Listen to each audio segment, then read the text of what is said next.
हम समुद्र की बूंद की तरह हैं, हम समुद्र नहीं। और जीवन को अच्छे से गुजारने में दो चीजें बहुत, सेल्फ इवेल्युएशन, सेल्फ इंट्रोस्पेक्शन करते रहना है। तो उस गलती का परिष्करण होना चाहिए, ईमानदारी से स्वीकार लेना चाहिए कि हाँ गलती हुई, इसे ठीक करूंगा। अगर अकेले सैर ना हो पाए, डायरी लिखिए। डायरी बड़ा अच्छा तरीका है। तो डायरी में ईमानदारी से अपनी कमियां लिखिए। और दूसरी चीज, इस पूरे संसार के साथ एक लिंक अपना महसूस कीजिए। ईश्वर को मानते हैं तो ईश्वर से कर लीजिए, ईश्वर को नहीं मानते हैं या किसी और धारणा को मानते हैं उससे कर लीजिए, नहीं तो पूरी सृष्टि से, पूरी प्रकृति से, पूरे ब्रह्मांड से। ये कनेक्शन कैसे होता है?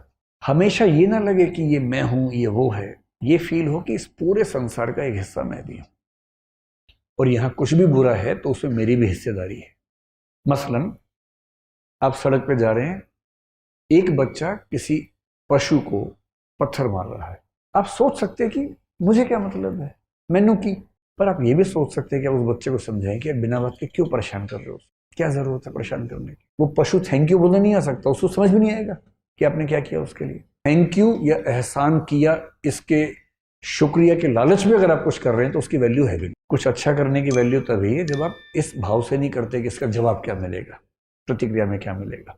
छोटी सी बात आपने कह दी कि बेटा उसको भी दर्द होता है, क्यों परेशान कर रहे हो, तुम्हें कोई मारे कैसा लगेगा, मत मारो।